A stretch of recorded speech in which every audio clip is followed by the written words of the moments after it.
joining us despite difference in time zones and geographical distance.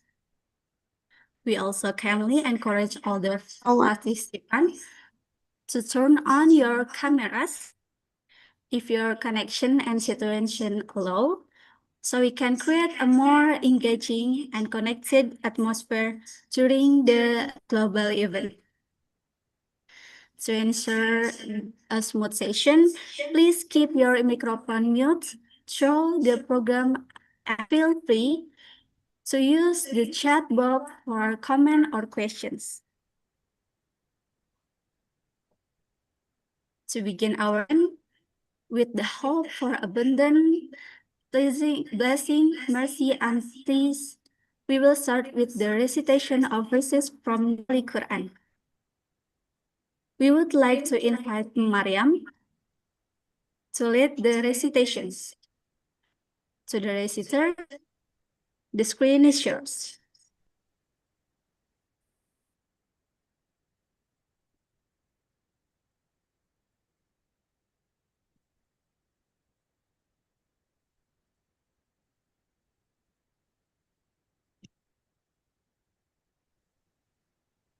بسم الله الرحمن الرحيم ولا تقولوا لمن يقتل في سبيل الله أموات بل أحياء ولكن لا تشعرون لنبلونكم بشيء من الخوف والجوع ونقص من الأموال والأنفس والثمرات وبشر الصابرين الذين إذا أصابتهم مصيبة قالوا إنا لله وإنا إليه راجعون أولئك عليهم صلوات من ربهم ورحمة وأولئك هم المهتدون. And do not say about those who are killed in the way of Allah, rather, they are alive, but you perceive it not. And we will surely test you, something of fear and hunger and a loss of wealth and lives and fruits. But give good tidings to the patient, who, when disaster strikes them, say, indeed we belong to Allah, and indeed to Him we will turn. Those are the ones upon whom are blessings from their Lord and mercy. And it is those who are greatly guided. Sadaqallahul Azim. Thank you very much for the beautiful recitation. To officially begin our program, we would like to invite Dr. Pil Emi Zulaifa, MSc Psychologist, Chair of the Center for Islamic Psychology Studies and Palestine Mental Health Network in Indonesia. Dr. Emi, the time is yours. Okay. Thank you, Adin and Mariam, for the beautiful recitation of the ayah from the Quran. Is my voice heard yet? Yeah, okay, good, thank you. Assalamualaikum warahmatullahi wabarakatuh. May peace, mercy, and blessing from Allah be upon us all. Amen. Good morning for Dr. Lama Huri and all the participants that are now in the west part of the world, and good afternoon to the friends residing in Palestine, the Middle East and surrounding, and good evening to everyone near Indonesia and surrounding. Yeah.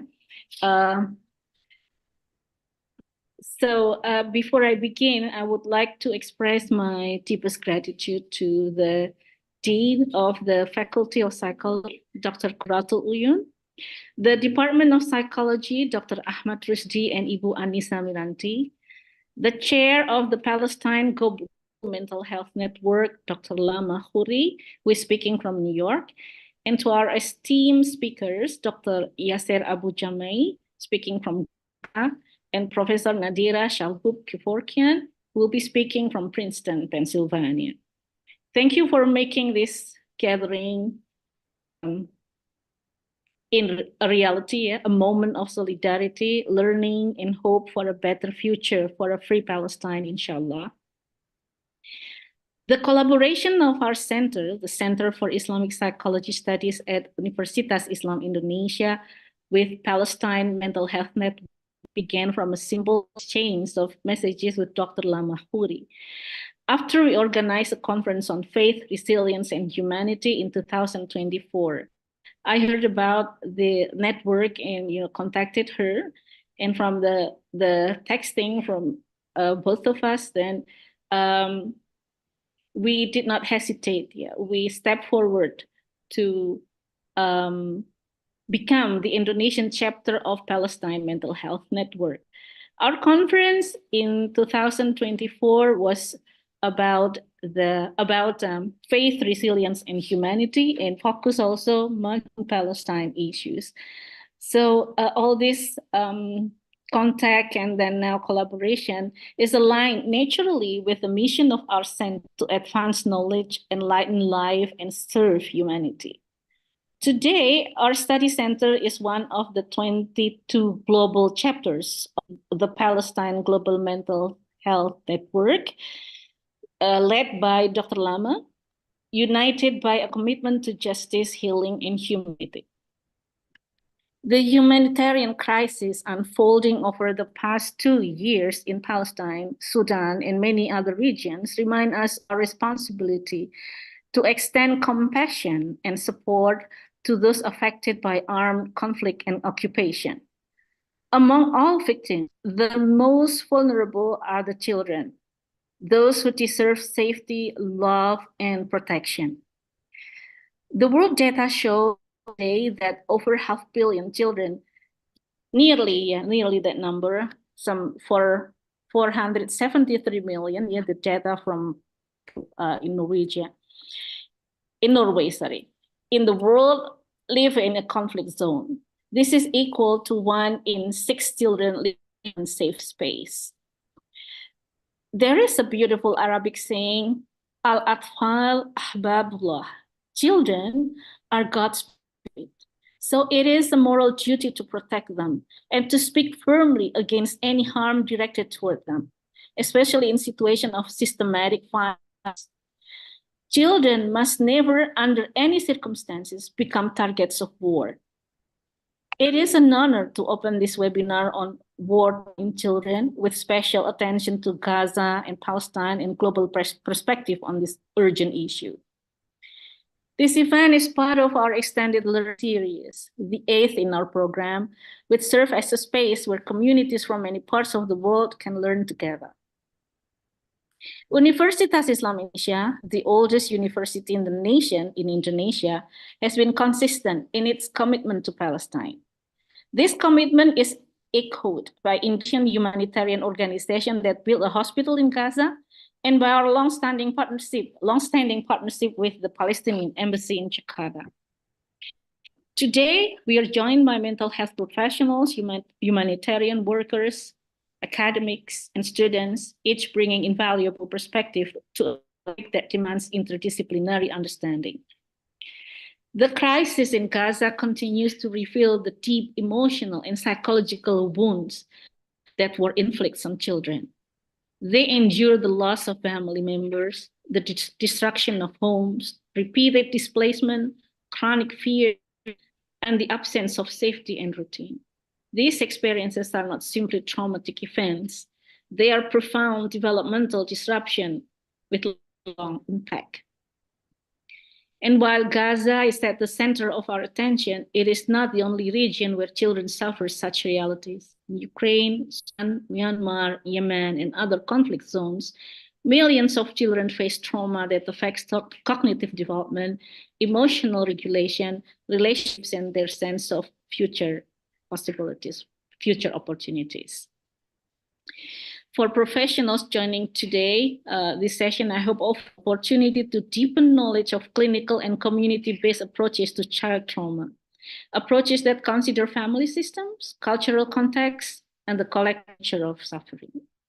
For students, this is a moment to connect theory with lived experience and to understand how developmental psychology, trauma research, and mental health intersect. For NGO practitioners, our discussion today reflects the realities that we encounter daily, the urgent need for spaces, psychosocial support, educational continuity, and trauma-informed intervention, especially for children who often cannot articulate pain. Our goal today is not to politicize children's suffering, but to understand it and to strengthen our capacity to respond with compassion and evidence-based care. Trauma in childhood does not remain in childhood. It shapes families, communities, and societies for generations. And as we begin, I invite everyone to approach this discussion with empathy, humility, and a commitment to centering the voices and needs of children affected by conflict. Each of you, whether working in clinics, classrooms, research labs, or humanitarian settings, plays a vital role in fostering healing and resilience. Thank you for your dedication, your compassion, and your willingness to engage in a dialogue that is intellectually rigorous and profoundly human. Thank you very much. Assalamualaikum warahmatullahi wabarakatuh. Waalaikumsalam warahmatullahi wabarakatuh. Thank you, Dr. Emily, for your opening remarks. Now we will continue with remarks from Dr. Lama Khauri, Chair of the Palestine Global Mental Health Network based in New York, to deliver the opening remarks. Dr. Lama Khauri, the time is yours.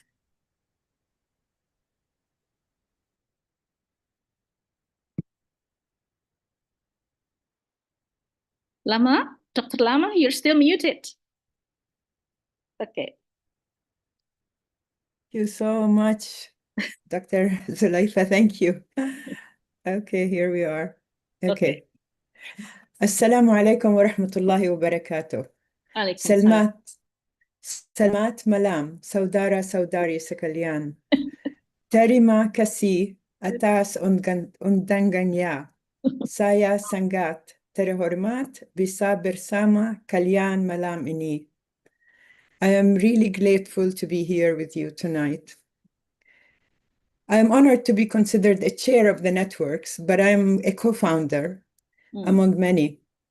The idea of the network is that no one leads, we're all the same, united for one goal. The Palestine Mental Health Networks are an international collective of mental health professionals from across the globe. Professor Nadira Shalhoub Kaburkian and Dr. Yasser Abu Jami', who are with us tonight, are also co-founders of the network. We are grateful that the Indonesia-Palestine Mental Health Network, led by Dr. Emmy Zulaifa, is part of our collective, and we extend our heartfelt gratitude to Dr. Zulaifa for her hard work and commitment for Palestine. It is an honor and a privilege to consider her a colleague and a partner on this liberation journey. I would like to share with you a little bit about the networks. The Palestine Mental Health Networks are a transnational solidarity group. We resist the fragmentation that colonial systems create to weaken those they colonize. When colonial systems seek to dominate, they fragment. Indonesia knows this history very well. The Dutch colonizers used the same divide and conquer tactics, manipulating conflicts between local rulers to maintain control. Colonial powers fragment peoples because whole peoples cannot be easily dominated. This is why this gathering tonight across these distances matters. Professor Nadira Shalhoub Kabarkian gives us the word for this fragmentation, ashla. It's an Arabic word that means scattered body parts. It is a violent fragmentation designed to make reassembly impossible. Professor Shalhoub Kabarkian also gives us another word, lamlame, gathering. When Palestinian parents gather their children's scattered body parts, ashla, for burial, they perform lamlame. They insist on wholeness against fragmentation, on dignity against degradation. This act teaches us what resistance looks like. The Palestine mental health networks are lamlame made organizational. We resist divide and conquer tactics with gather and prevail actions. We began in 2014 with the UK network. Today, we exist in 22 countries, like Dr. Zulaifa mentioned, and on each continent. Palestinian leadership guides us. Palestinians in Palestine set direction, we follow their compass.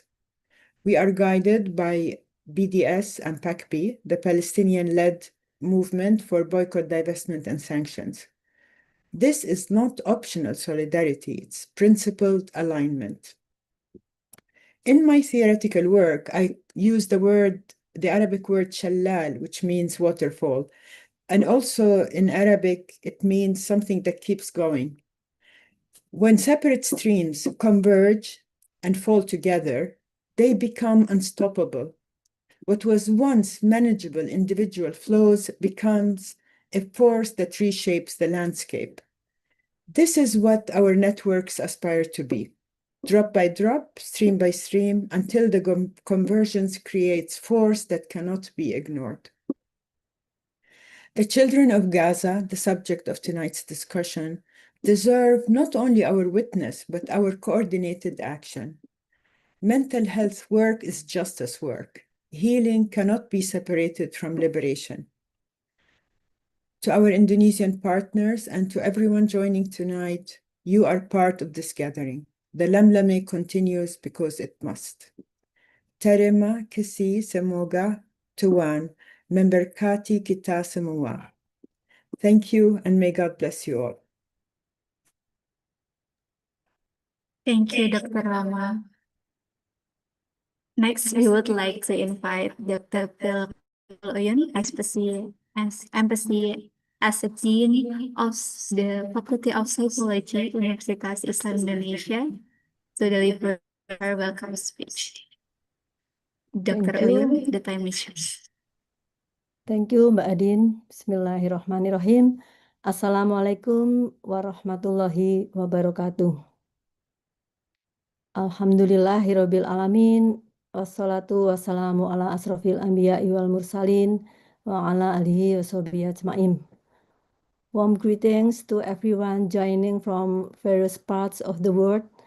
We know it is a different time of day for each of you, and we are deeply grateful for your willingness to be here together in this session.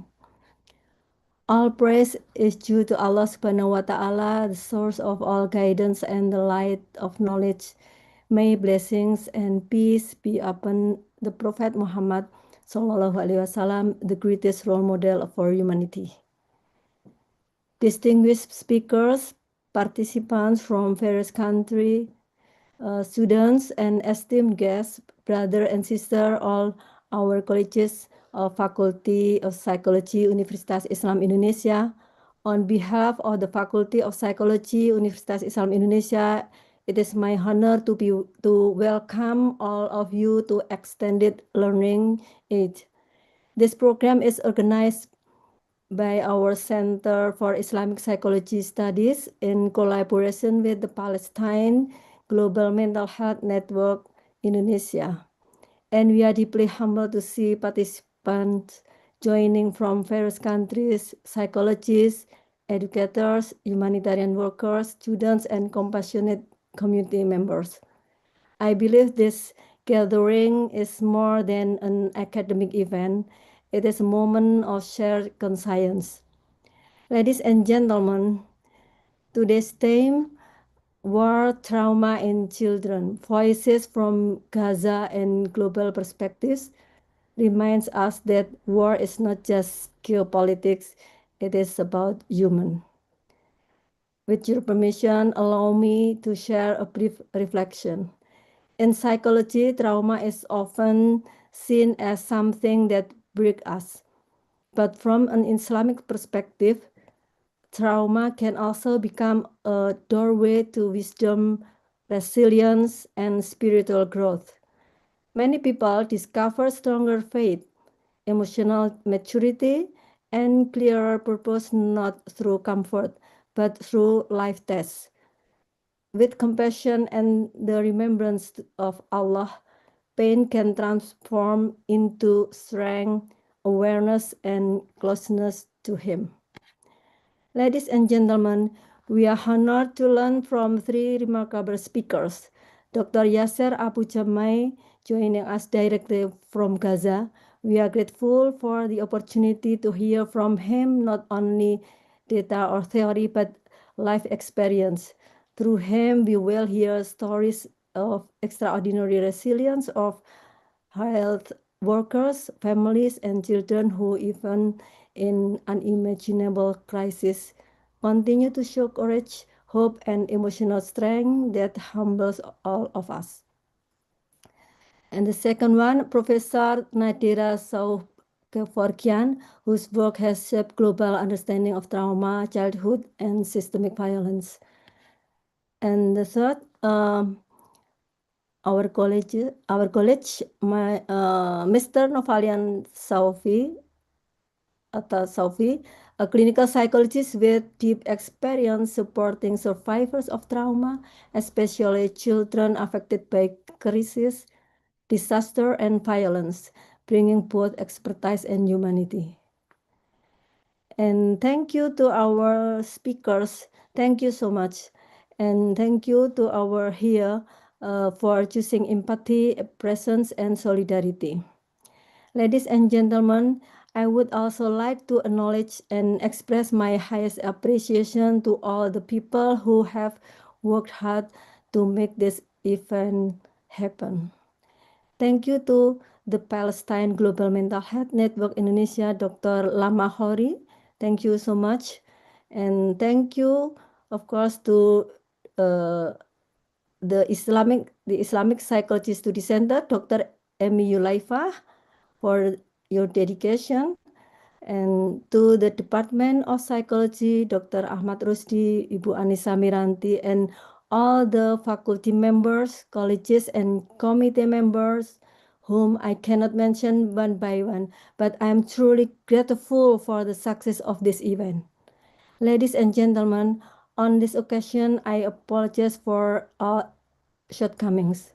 May Allah give us today deepen our understanding, strengthen our unity, and inspire meaningful action wherever we stand and whatever role we carry.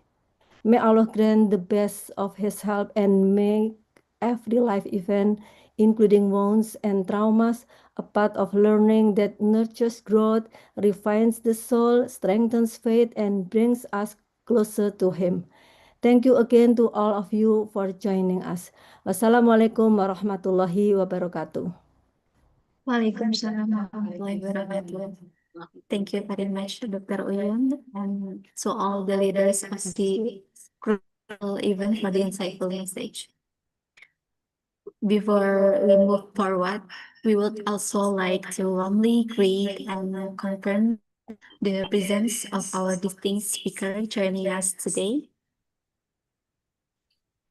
To all speakers, if you can hear us clearly and everything on your end is ready, we are delighted to proceed with our sessions. We will now begin the main part of today's program.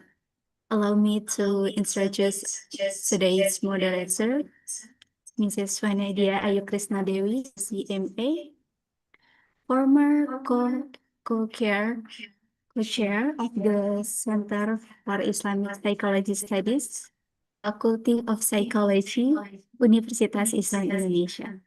She will be leading our discussions with our distinct speakers. With that, I hand the session over to our moderator, Mrs. Nadia. The time is yours. Okay, thank you so much, Sister Dean, for your wonderful opening for tonight's event. And Assalamualaikum warahmatullahi wabarakatuh. Good evening, everyone. May peace and blessing of Allah be upon us all. To our distinguished guests, respected speakers, lecturers, colleagues, and all participants, welcome to our seminar entitled War Trauma in Children, Voices, Gaza, and Global Perspectives. My name is Nadia, and it is an honor for me to serve as your moderator for today. Ladies and gentlemen, this is held by the Center for Islamic Psychological Studies, the Faculty of Psychology, Universitas Islam Indonesia, in collaboration with the Palestine Global Mental Health Network. We sincerely appreciate your presence and hope this session will be insightful and productive. Through this event, we aim to hear voices from Gaza and analyze the profound and devastating effects of armed conflict within a broader global perspective. Please join us today for this urgent and essential discussion, examining the psychological impact on ongoing conflict on children with direct insights from mental health professionals in Gaza and international experts in trauma and childhood studies. We are delighted to inform you all that this seminar is attended by more than 130 participants around the world, and we have participants joining us from the United States, England, Australia, Belgium, Greece, Ireland, Spain, Palestine, Pakistan, Turkey, Singapore, Malaysia, and also Indonesia. Thank you for finding the time to participate in today's event, despite the different time zones from where you are joining around the world. We truly appreciate your attendance. Ladies and gentlemen, please allow me to introduce our distinguished speakers. First of all, we have here with us, that is Dr. Yasir Abu Jumai. He is the General Director of the Gaza Community Mental Health Program. Deliver a presentation on current mental health crisis facing among the children in Gaza and evidence-based trauma interventions in active conflict zones. He is a leading Palestinian psychiatrist in which he has received the award of Best Alumnus Achievement from the Said Foundation on his work in developmental health sector in Gaza. He also received the Alumnus of the Year Award from the University of Birmingham in 2016 and the Community Alliance Award from Rebuilding Alliance 2021. Dr. Abu Jamai is a member of the task force which developed the National Mental Health Strategy in 2015 until 2019 in Palestine. In 2020, with a group of Palestinian mental health professionals, he co-founded the Palestine Global Mental Health Network, and he has large interest in capacity build programs, neuropsychiatry, and advocacy and lobbying activities. He is certified as a trainer of trainers in the field of supervision and care for caregivers from the Free University of Berlin. Since January of 2018, Dr. Abu Jamai is the director of the General of Gaza Community Mental Health Program and a leading mental health service provider in Palestine. And the second speaker that we have here tonight is Professor Dr. Nadira Shahub Kevorkian. She is a professor of Princeton University, also as leading scholar on childhood trauma and settler colonialism, who will touch the following topics: the effects of political and military traumas on children and incarcerated childhood and politics of the unchilding. Professor Nadira Shahub is the Lawrence D. Beale Chair in Law at the Faculty of Law Institute of Criminology and the School of Social Work and Public Welfare, Hebrew University of Jerusalem, and the Global Chair in Law, Queen Mary University of London. Her research focuses on trauma, state crimes and criminology, surveillance, gender violence, law, and society. She studies the violence against children in conflict-ridden areas, crimes of abuse of power, and colonial contexts, surveillance, securitization, and social control. She is the author of numerous books. She just published a new book as Palestinian childhood entitled Incarcerated Childhood and the Politics of Unchilding. And she is currently co-editing 2 new books on the civilization of politics and its effects of human suffering and Islam and gender-based violence. And for our third speaker today, we have here Mr. Muhammad Nofalian Filsuf Tasawfi. He is a clinical psychologist from the Faculty of Psychology, Universitas Islam Indonesia, who will share insights on cultural considerations and psychological support. He is now currently the head of community service in the Indonesian Psychological Association from the Yogyakarta Special Province. He has extensive experience in assisting various trauma victims and natural disasters such as the 2010 Merapi eruption, 2018 Lombok earthquake, and the 2020 Turi tragedy. And he is a practicing psychologist, especially in trauma. Good evening, Dr. Abu Jamai, Professor Shalhub Kevorkian, and also Mr. Tasawfi. How are you tonight? I'm fine, inshallah. Welcome to today's seminar. We are honored to have you all with us today. Thank you very much. Ladies and gentlemen, let's give a warm welcome and a round of applause for our speakers today.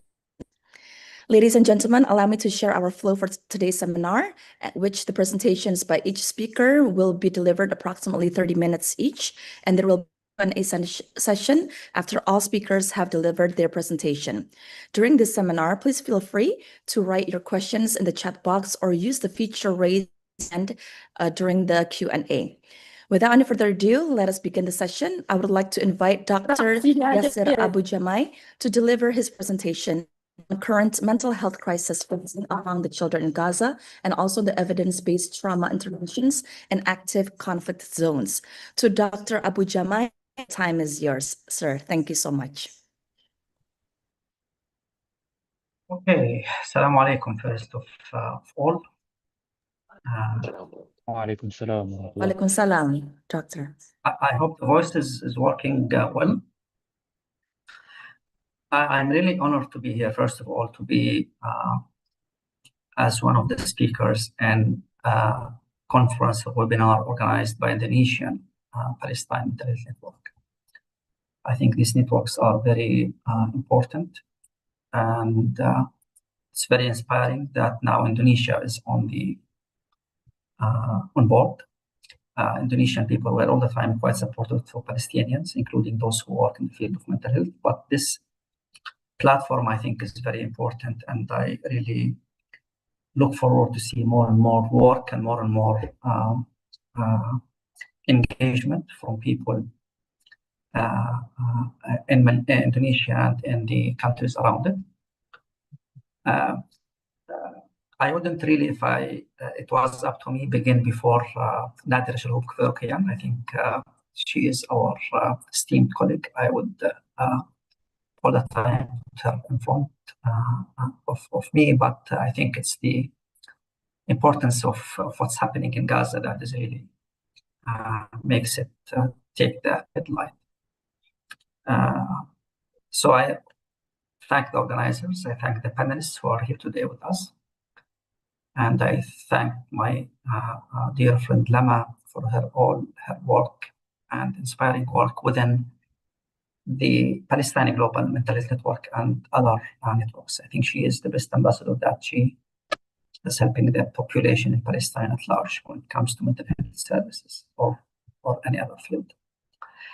I'll try to share some slides, and that would be really wonderful if I could do so. Now let me try to share this screen.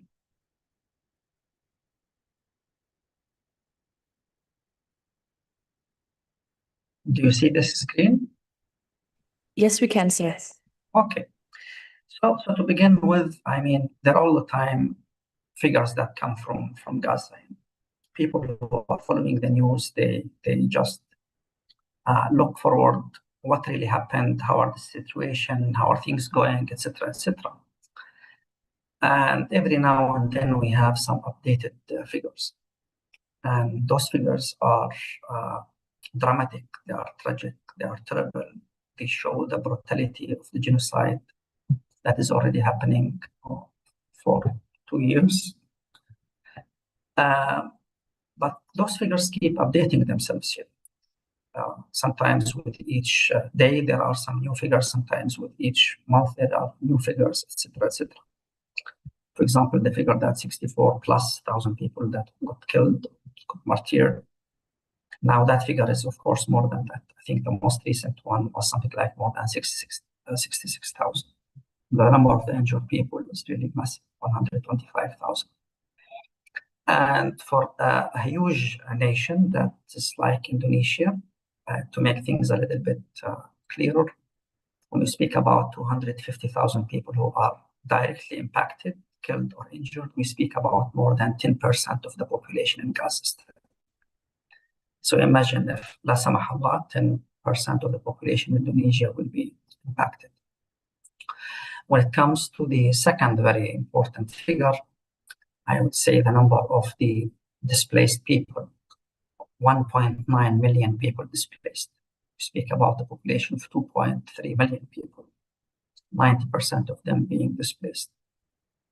And even that a ceasefire was reached about 2 months ago, a little bit less than that, the displacement is still there, because we know that 90% of the housing residences of the houses were already destroyed. And unfortunately, despite the ceasefire, the destruction is still ongoing. And actually, still, Palestinians in Gaza are entitled only to stay on 50% of the area in Gaza Strip, while the other area is still under direct occupation by Israel. Israel occupies the Gaza Strip since 1967. It's that occupation continued forever. But again, let's remember that with 48% of the population of Gaza Strip being children, that's more than 1 million children, these continue to be the most impacted people.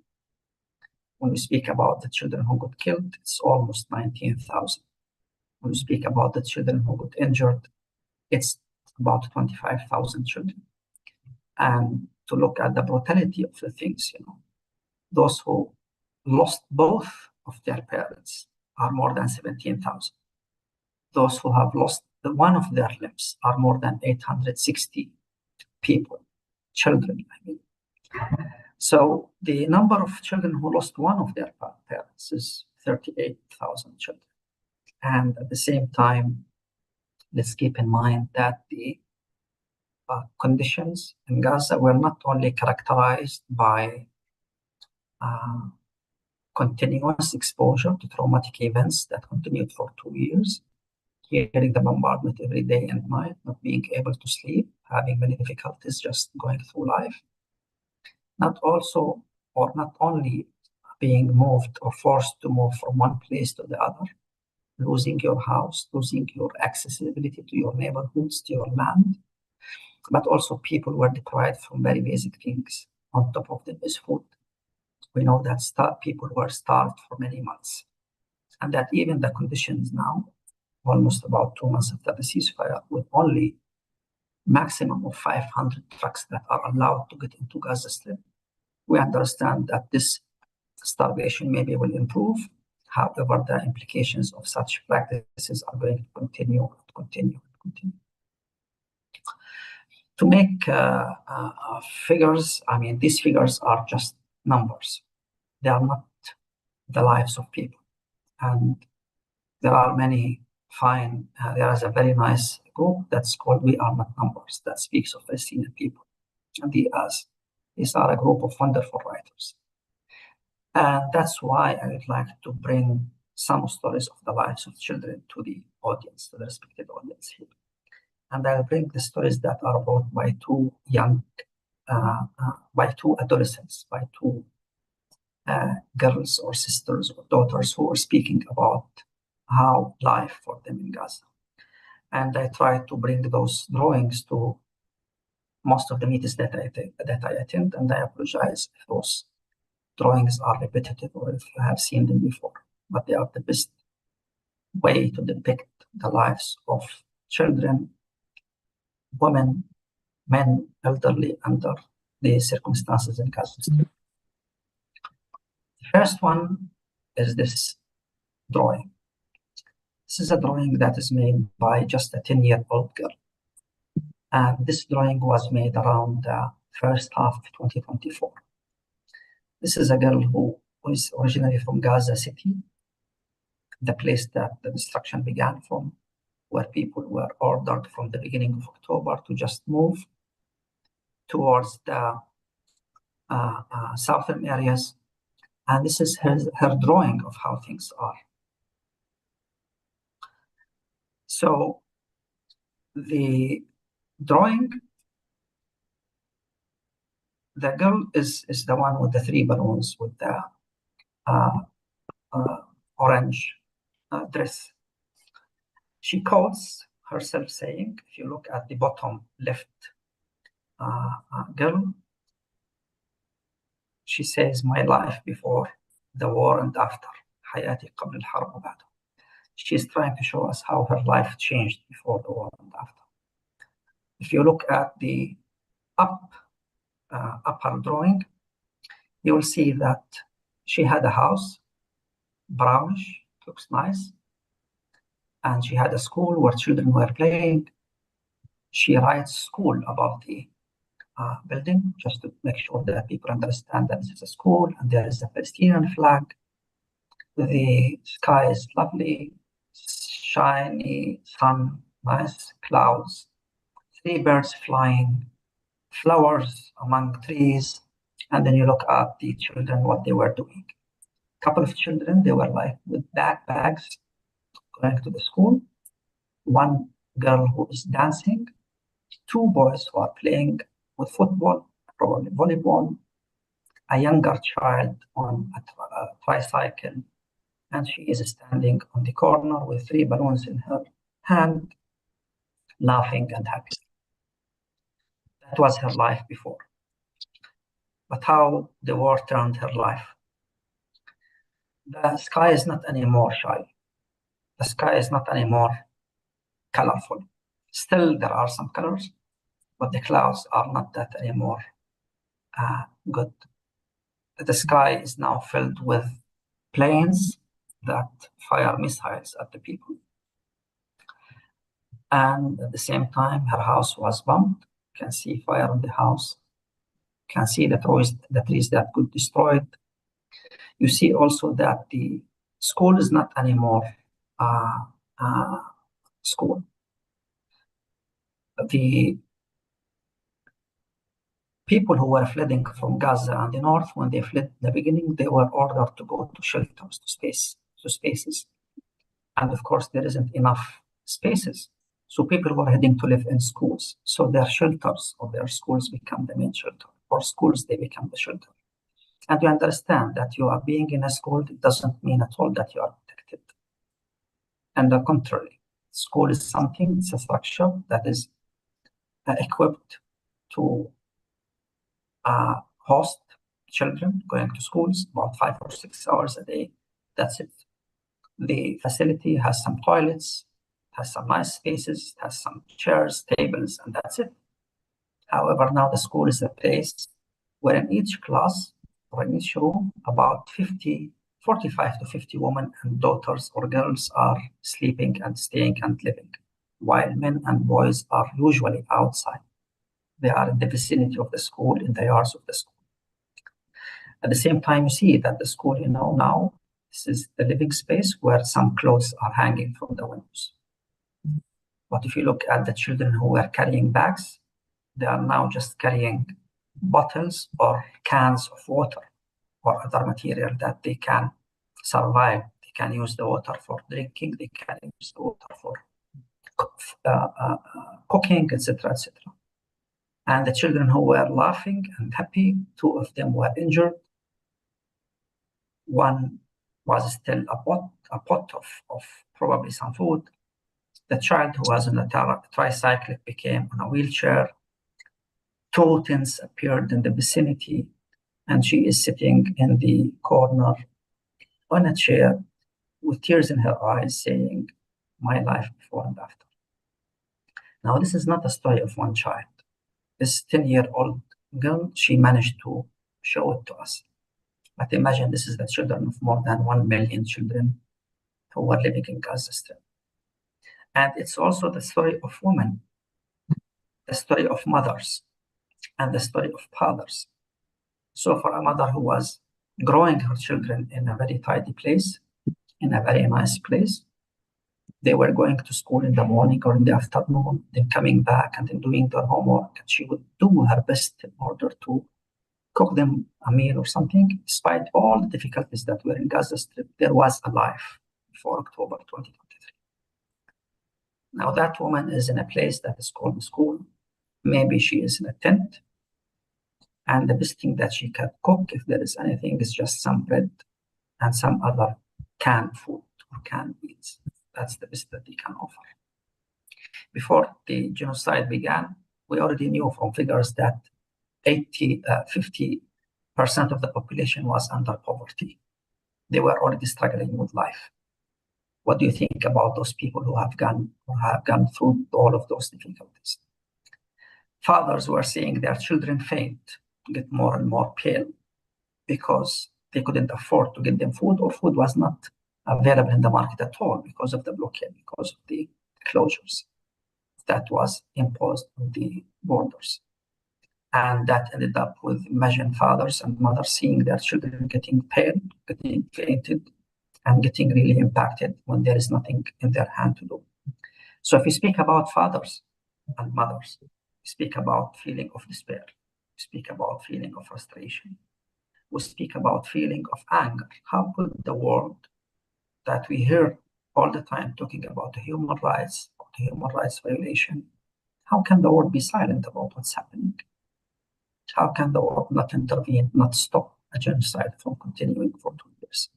And even when it stopped, now we know the conditions. Still, Rafah borders are closed. The limited number of folks that can get in and get out. Well, I'll not speak more about the circumstances there, but I am going to a little bit look deeper inside. And I find nothing to show how deeper things got, how people psychologically impacted, more than the next drawing, a drawing by another girl who is a little bit older. She is 14. And that girl is in Deir al-Balah, from the middle areas. She was lucky only because her house was not destroyed. So she was still living in her house. However, her dad, who was a firefighter, was killed while being in duty. Again, during the first half of 2024. He was working in Deir al-Balah, and we know a lot of people were killed while being in service, including, by the way, more than 1,000 healthcare workers. They got killed while being on duty.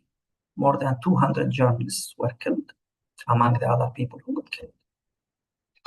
So when she was asked to draw something, when she was asked to talk about how the war changed her life, she chose to draw this drawing. Perhaps some of the drawing is, expected. It depicts the what you can see with your eye. For example, she is not carrying anymore a flower in her hand. She is carrying something that she would help or bring water to her family. Perhaps part of it is that she is not anymore wearing a nice dress. Her very nice, lovely, orange pinkish dress is now rotten, or like now it's not good anymore. But let's look at other things. Let's look at her eyes, how they changed. Lovely eye, open, full of life, now became in tears, but not only in tears, they become, I don't know, filled with disappointment, or maybe filled with frustration, or maybe just questioning whether she is going to live tomorrow or not. If you look at her hair went gray. And we know what does it mean to all of us when your hair becomes gray. I remember many years ago when some of my friends joked about me, oh, we have started seeing some gray hair, you are getting older, you are getting smarter, you are getting more wisdom, blah, blah, blah. But this girl is showing her grayish hair, and I'm sure that she is not, or she does not mean that she is getting more wise, or that she is getting. It's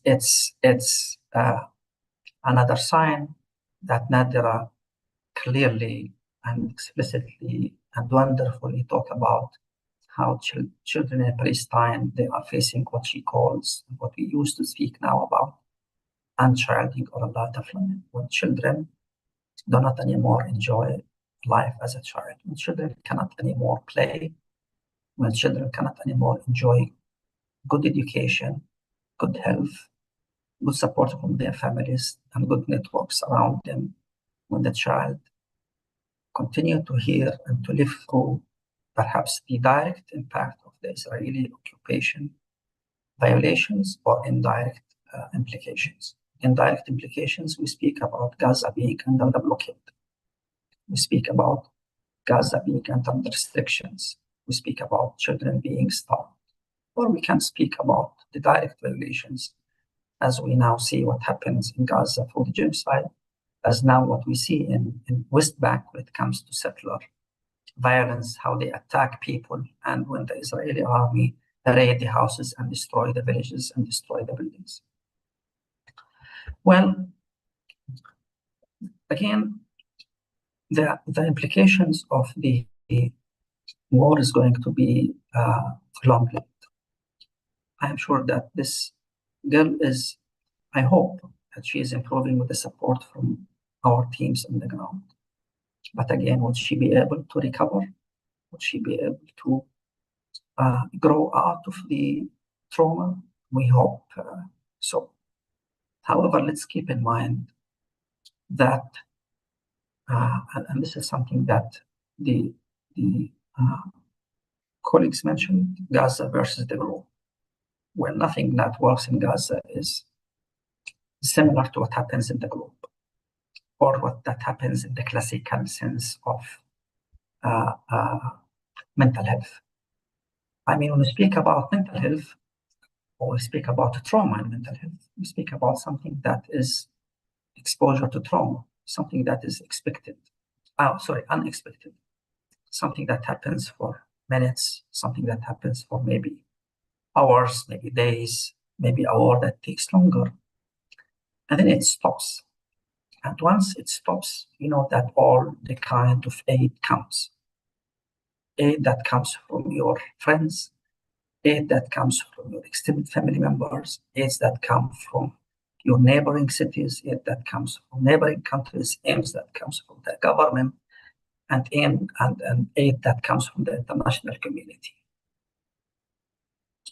Well, in reality, that doesn't happen in Gaza. Aid is restricted to 500 trucks per day. The removal of the rubble is almost not allowed until the moment.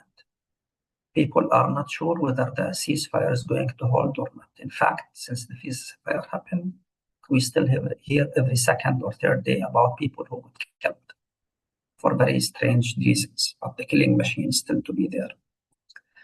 And the international community is not allowed or is not pushing enough for the return of normal life. We speak about a place that will be with no schools to return to. In 2014, that's 11 years ago when the ceasefire happened, about 100,000 people didn't find houses to return to. And it took them 1 year to start building the first house. That was in 2014. And I think what we are seeing now is a lot more than what has happened in 2014. Okay, so there is no post. It's continuous, it's ongoing. You name it complex, you name it chronic, you name it whatever. Let's think about whether the whole mention or notion of post-traumatic stress disorder work for Gaza or for Palestine. I would say it doesn't work, but that doesn't mean that people are okay. What I would say is that this term that is used falls short in describing the living conditions and the implication of the circumstances or the situation or the things that people in Palestine are exposed to. If you speak about history, people were talking a lot in the beginning of 2030, the attacks in October, about a second Nakba. Now people are not talking about a second Nakba, a repetition of what happened in 1948, because it goes a lot more than that. Are we going to speak about transgenerational trauma? Probably yes, but we are going to see it.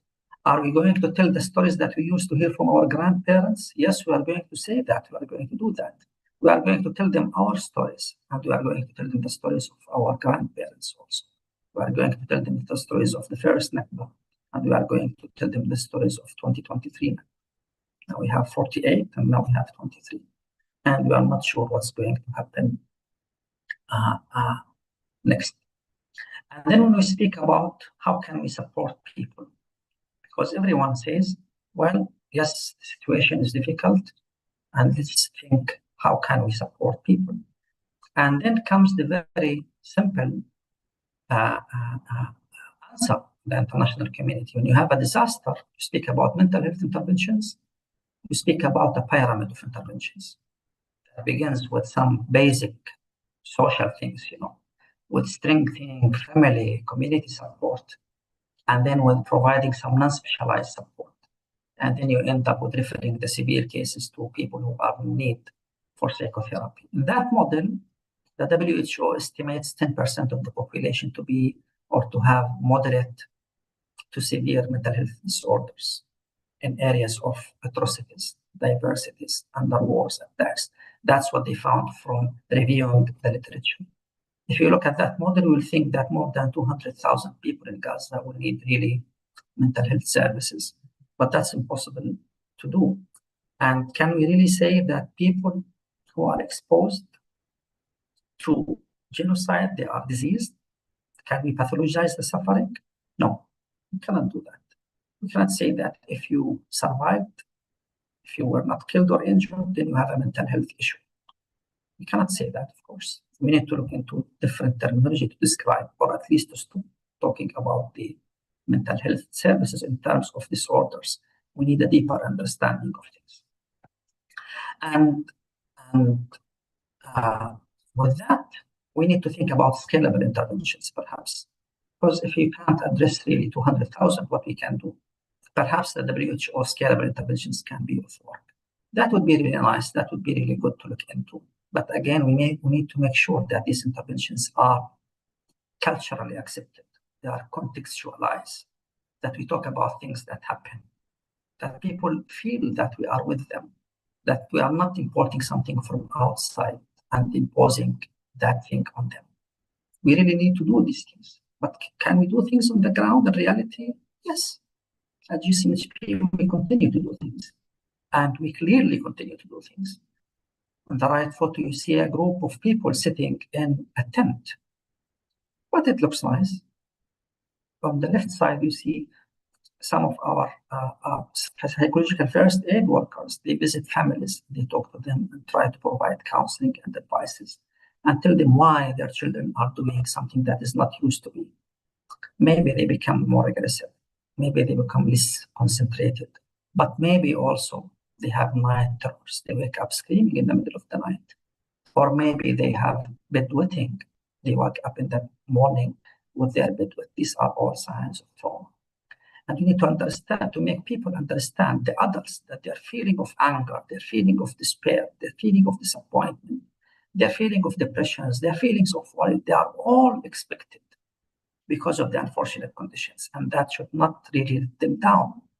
And that should not allow them to give up. That they need really to go on with their lives because they need to support themselves and they need to support people around them. Still, is there some space for joy? Yes. We need to find those spaces. Even if those children are living in the most terrible conditions, you need really to help them talk out while they draw, like the previous two girls that I showed. Or you need just to go and jump and dance with them. Maybe bring a clown, maybe dance dabka, but keep them remembering things. And at the same time, there is a need to think of spirituality, We all the time say that one of the main reasons that we continue to be strong is our strong faith. Our strong faith that this is our path. This is our qada wa qadar, that we really continue to live in these holy lands, but at the same time, we don't need really not to give up and to continue to hope. First, we know that we are in the first side of history. We are the victims, yes, but we are survivors at the same time. And that all things will be rewarded. And the ones who are doing the bad things are going to be punished. If there is no accountability in this life, there is accountability in the other life. If there is no reward in this life, there is reward in the other life. And that's why one of the main things that we try to strengthen people is to continue their struggle, is to try to find some hopes in their people's life. And that's why we all the time need to look into what really happened in Gaza and to look into the stories of people in Gaza. I met in the last couple of days a friend of mine, his name is Brian Barber, who have written a very nice book about the life of 3 families in Gaza Strip. It brings a lot of the stories of the population to the people in Palestine. It makes people feel what's really going wrong and what's not going right. And it makes people think that as many other humans, we, despite all the difficulties and the challenges, we have hopes, we have dreams, we have children that need to grow a normal life. We are in need for peace, and that this injustice, even if it's happening now, it's not going to be forever happening. Because by any means, occupation will end at one day. We have no doubt about that. And we hope that that day will come soon. Thank you very much. And I'd like to give the floor for my other speakers. Assalamu alaikum. Waalaikumsalam warahmatullahi wabarakatuh. Thank you so much for Dr. Abu Jumai for the insightful and moving presentation. Dr. Abu elaborated about the revolutionary changes that the children face in Gaza and that their circumstances is inadequate to PTSD because of the ongoing atrocities that makes the mental health crisis intervention in Gaza increasingly challenging. But the good news is that faith in the Qadr becomes their strength. Thank you so much, Dr. Abu Jamai, for your presentation. Ladies and gentlemen, next we'll hear from Professor Dr. Nadira Shalhoub Kevorkian, who will present the effects of political and military on children and incarcerated childhood and the politics of unchilding. To Professor Shalhoub Kevorkian, please proceed. Thank you.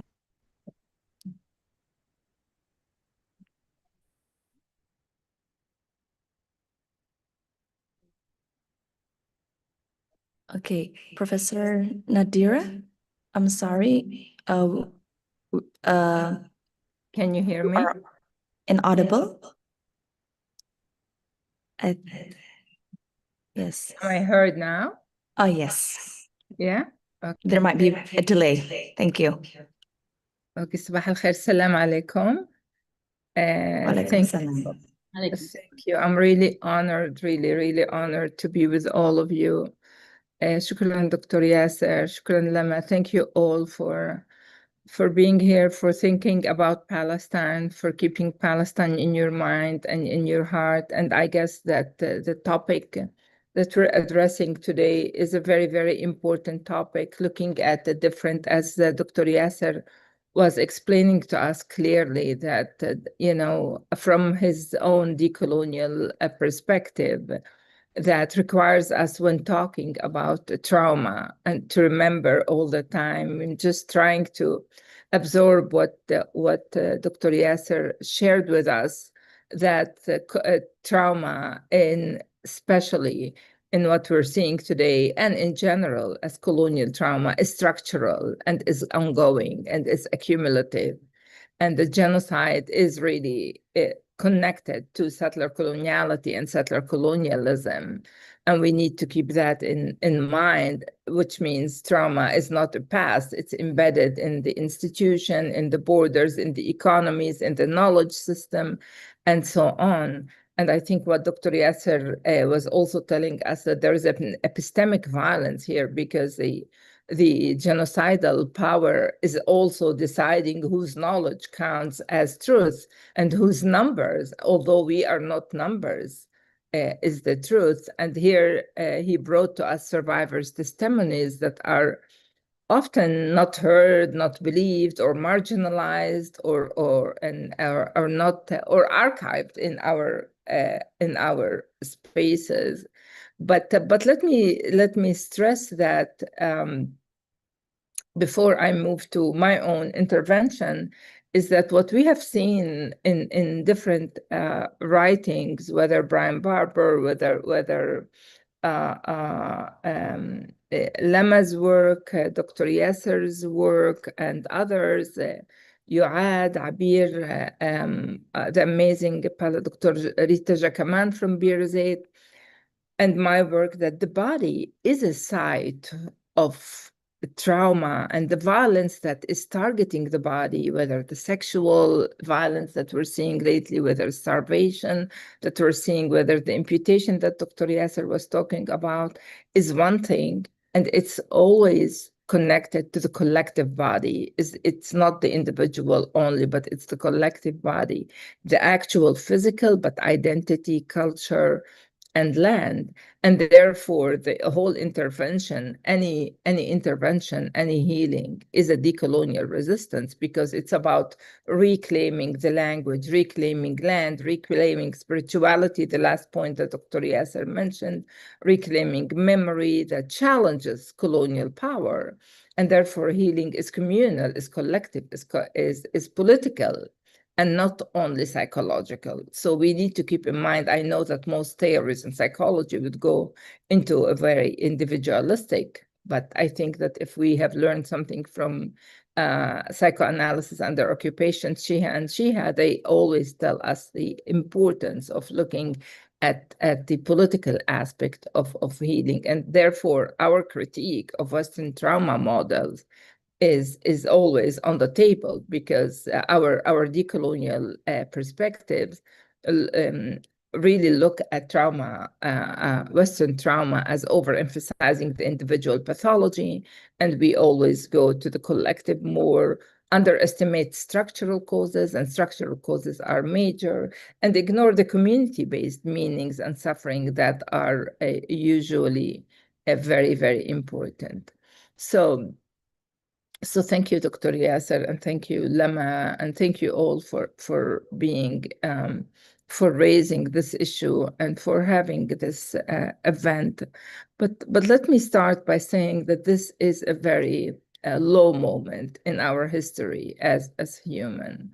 When displaced Gazans are living in tents, are being flooded with rain, as you can see, when families are receiving the hundreds of unnamed dead bodies of their loved ones, needing to identify them from the shape of their skull, from their teeth, from their tortured bones. When body bags, when body parts, and wounded children's flesh and life in Gaza, and we see it also today in the West Bank and in Jerusalem, are evidence that violence is part and parcel of the political work of unchilding, of the political work of genocide for even the dead, and the dead flesh is controlled by the system. When experts are telling us that Palestinians' organs were harvested by professionals, to be used by the settler state. So it is a very low moment. This is a very low moment in the world's history, where the brutality of the ongoing genocide reveals a colonial technology, a constant, what I call in my work, overkill, that operates through the systematic evisceration of the colonized socio-political body. And why I'm saying evisceration, it's like somebody taking his hand and eviscerating, taking the viscerals, the heart, the liver. This is exactly what I mean by systematic evisceration of the colonized. And it's our socio-political body, and here subjecting Gazas to continuous and routinized maiming and death that did not stop, as Dr. Yasser informed us, where corpses, wounded, amputated, and fragmented bodies, mass graves, orphanhoods, destroyed homes and schools in Gaza are turned into political and economic capital. And it is a capital by those genocidaires proposing and or even profiting from large-scale demographic and reconstruction projects, what Trump called it the Gaza Riviera, without putting the really political analysis. We cannot understand trauma.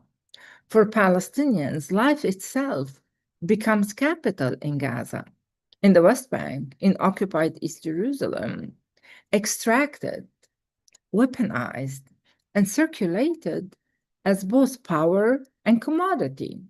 In this ongoing genocidal regime, the destruction of life and the infrastructure is not collateral, because usually the argument is, oh, it's a collateral damage. No. What I claim, it's constitutive. The overkill of Palestinians become a currency of colonial power that is tested, that is displayed and sold to produce further capital for the settler state and its global enabler. And we see the global enablers, whether it's Britain, whether it's the US, whether it's France, whether it's other countries. But today, and I can talk more about that, yeah. But today I want to talk about the over 1 million Palestinian children in Gaza facing such overkill, when about, as Dr. Yasser explained, 20,000 children killed, 2,200 entire families has been wiped out totally from the civil registry, 4,000 embryos were destroyed. And why to destroy embryos? Why to destroy embryos is to destroy the future, yeah? It's to kill futurity, yeah? Where over 300 increase in miscarriages. Only yesterday, I read a new article in Lancet that is really unpacking what we call reproductive genocide. And I invite you to read the work of Dr. Sarah Al-Hamoud on this, or Dr. Ajjan Ajour from Gaza, where over 11,000 missing under the rubble, where 92% of housing units destroyed, where 1.4 million Palestinians with no shelters. When we say childhood, we imagine safety, play, learning, development, and the promise of a future. In Gaza, that idea has been systematically dismantled. Therefore, when we talk about trauma, as Dr. Yasser was saying, it is ongoing, it's accumulative, it's continuous, it's always racialized. And the process of unchilding, which is the ontological and socio-legal authorized racialized eviction of children from the realm of childhood itself, from protection and family into precarity, living daily wounding and death, is hard at work during the ongoing genocide. It is hard at work. So the first strand of genocidal unchilding is the deliberate bodily destruction of childhood. And I really talk in my work about the flesh and the need to dig in the flesh. I know that most of the studies really look at childhood differently, but I think that the body, the physical body, the enfleshed body, the dismembered body is my center. I start there.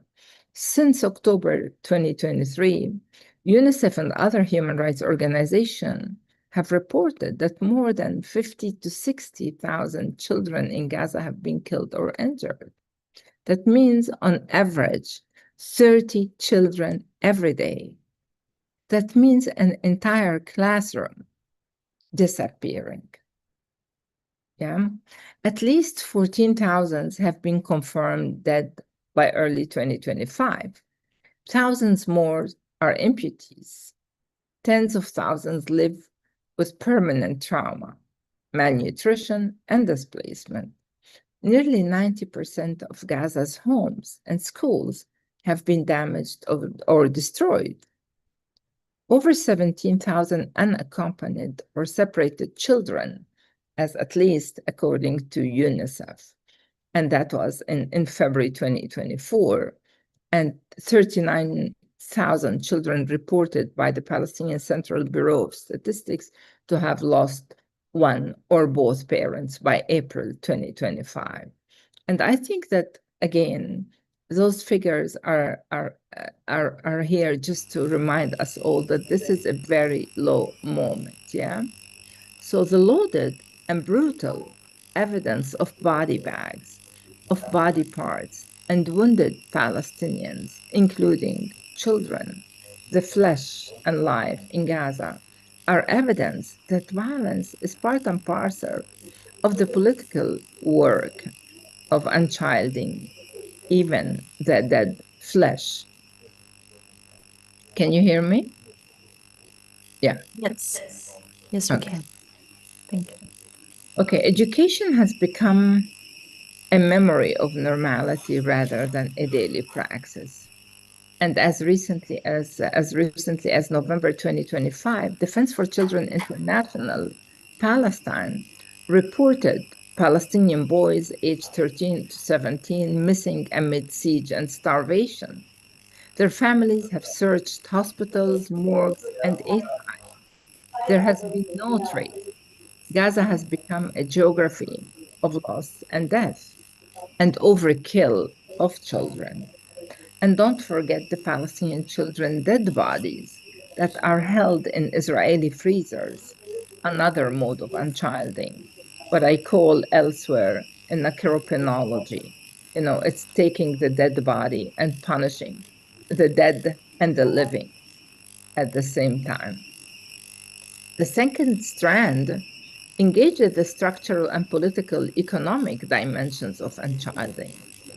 Francesca Albanese's analysis emphasizes how settler colonial logic treat Palestinian children not as future citizens, but as disposable capital or obstacles to settler futurity. This frame, children are deployed and sacrificed to the production of land, security, and settlement imperatives.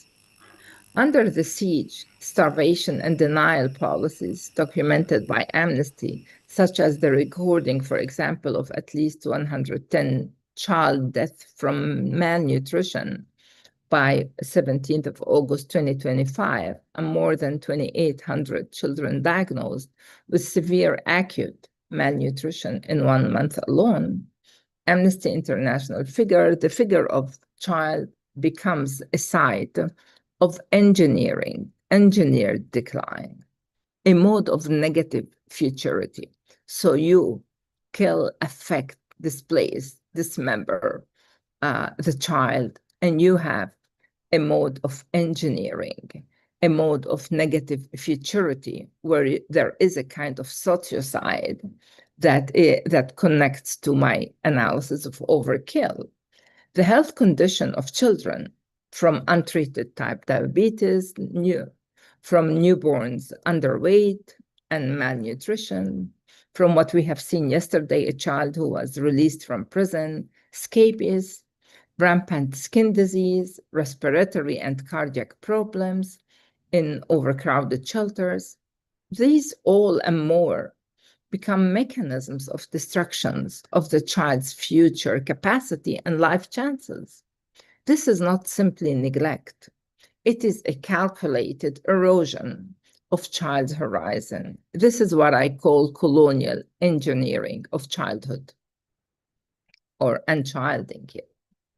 We are not numbers, and reports data and children's voices are all there. But genocidal unchilding really captures how the settler colonial project constitutes childhood itself as an ontological non-being and weaponizes children's bodies and health in service of erasing Palestinian future. Again, when I say ontological, I say clearly, and this is where my analysis usually starts, is that when you see another person as ontologically, which is the nature of being, as non-being, as at the limits of humanity and at the limits as an unchilded, you don't need to work hard because you can kill them, you can smash them, you can overkill them. And that is really weaponizes children's bodies because they're collateral damage, children's health in the service really of erasing Palestinian futurity.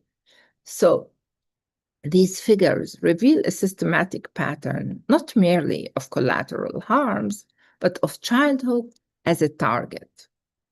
The ontological being of child is stripped through death, through detention, through torture, deprivation, rendering the child not simply harmed, but unchilded. Yeah? And we know that from the Israeli theological analysis, what I call in my book with the Professor Nadim Rouhana, the sacralization of politics, where they use concepts such as Amalek from the Bible, to kill all the Palestinians, their families, the children, their animals, and so on. So the moment you use an ontological analysis, which is the nature of being as non-being, as unchilded, and theologically you believe that God allows you to kill them all from an Amalekite perspective, you have an open, it is really an engineering of the future, yeah? So amid this devastation, Gazan children talks about gathering. The body remains, what Lama started with the Lamlami. The gathering of body remains. They live a life or vocabulary. That vocabulary is built from rebels, from the ruins that we are seeing today in Gaza. One of its central words that we have seen in Gaza is ashla. Ashla refers to the dismembered body parts, to body remains that are scattered. The ashla are the pieces of loved ones' bodies found over, among, or beneath bombarded areas. Children with their parents and relatives were collecting these fragments, gathered shredded body parts to preserve a sense of humanity, to fight this ontological analysis, to say, no, we are humane and human, to enlive what death attempts to erase. They search for Ashla''s source of fear and grief, yet also of defiance against dismemberment and loss. It is a form of life within an ongoing death. This is what I call an overkill. So the unchilded in Gaza, turning Palestinian body and land into ashla, and the whole concept of ashla, collecting ashla, came from a child that I have worked with during the March of Return from 2019 and on, and then he lost his teacher. He wanted to write books, and his book was called Ashla Abdallah. And Abdallah really, Lamlam, which is he gathered the ashla of his teacher, and this is when he started writing. So we see here that the unchilded in Gaza defied really turning Palestinian body, Palestinian sociality, Palestinian land into ashla. They interrupted their unchilding with the lamlami, the act of gathering bodily and social parts. Through that lamlami, through that gathering, children collect not only the physical remains, but also the ruins of bodies, of place, of memory, and of self, of course. A child searching for his dead father's T-shirt to maintain his connectivity to him, to himself, and to life futurity. Yeah, the last scene, a child kept on screaming, "I just want my dad's T-shirt." This gathering, this refusal to abandon what has been broken and what has been dismembered is both mourning and resistance. It's an insistence on continuity, a defiance of the colonizer's logic of fragmentation, of evisceration, yeah? As Dylan Rodriguez tells us. So the Lemlemi transforms the politics of despair into the politics of reconstruction by picking up fragments of toys that we are seeing among children, notebooks, or the hands of siblings.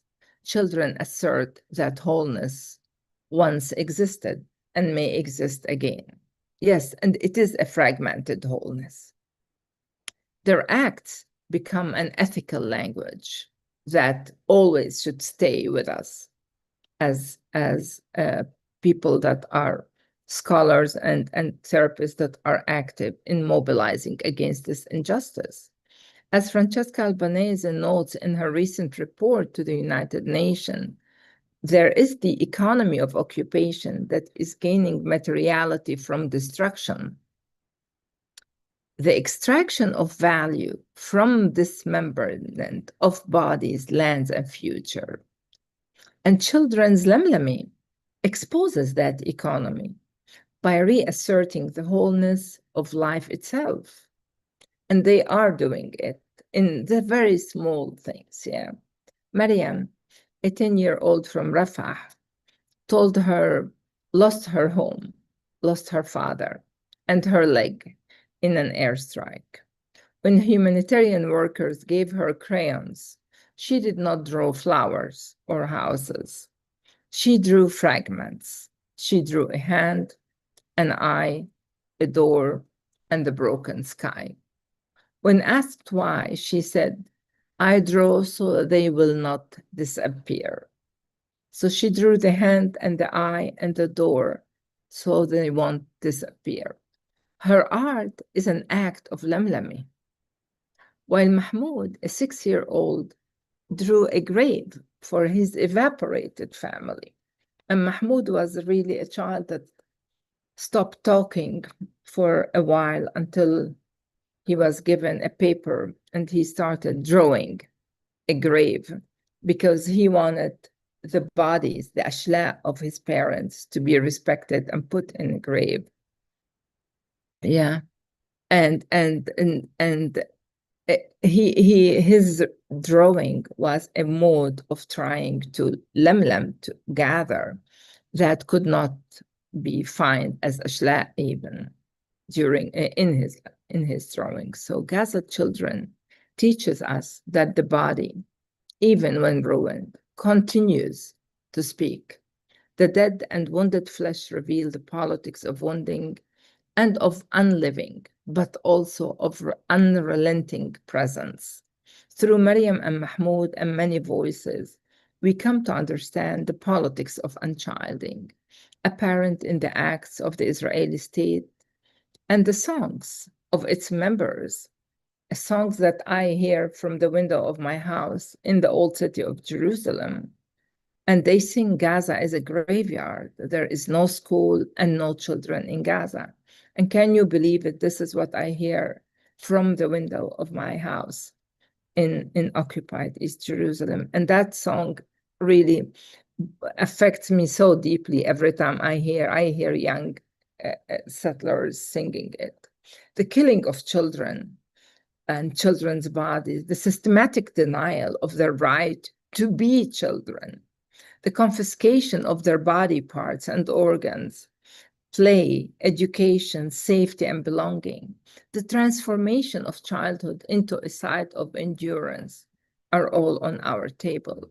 Yet within that endurance, children articulate a language of resistance that precedes speech itself. Gaza's children's silence, their eyes, their acts of collecting and witnessing, the fact that they managed to take their exams amidst a genocide, and I don't know whether you know, but the Tawjihi results came, which is the high school, and they managed with the nothing that is there. They managed to do the exams and to call me that they got good grades and so on. This all unveils a world order organized around an economy, really an economy of evisceration, an economy of erasure, an economy of overkill. For 77 years since the Nakba, this economy has profited from Palestinian unchilding and graveyarding their future. And I really hope that we can refuse this graveyarding language. But Children's Acts of Lemlemi exposes the genocidal system of overkill, their gathering of bodies, their gathering of ruins, their gathering of toys, their memories of livability becomes a counter-narrative to the colonizer. It speaks against this sociogenic entanglement of power that binds body, land, and death. Through the Ashla and Lemlemi, children insist on a kind of wholeness that the violence cannot fully destroy. They recreate community in the smallest gesture, in drawing a grave on a paper to respect and to gather the evaporated bodies, lifting debris, preserving names, recording memories, drawing fragments. Their defiance exists in the presence of care. But when law fails, and it failed us during this genocide, when humanitarian aid is obstructed, when political institutions avert their gaze, Gazan children continues to testify through these acts and suffer. They speak without words. Their language is the quiet restoration of humanity amidst ruin. They ask not for pity, but for recognition that they are and have always been children, human. So to speak of unchilding Gaza is to confront the collapse of the moral order in the global system that claims to protect children. Yet within that collapse, there is also profound knowledge from the shattered flesh, from the dispersed and the dead. Children teach us about the politics of wounding. They teach us about the fragility of life. They teach us about the persistence of dignity. Their acts of lemlemi are lessons in political imaginations and language, in how to live and how to insist on the right to live even within death. Our responsibility is to listen.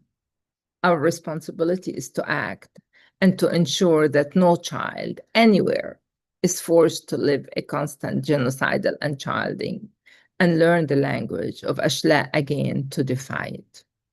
I stop here.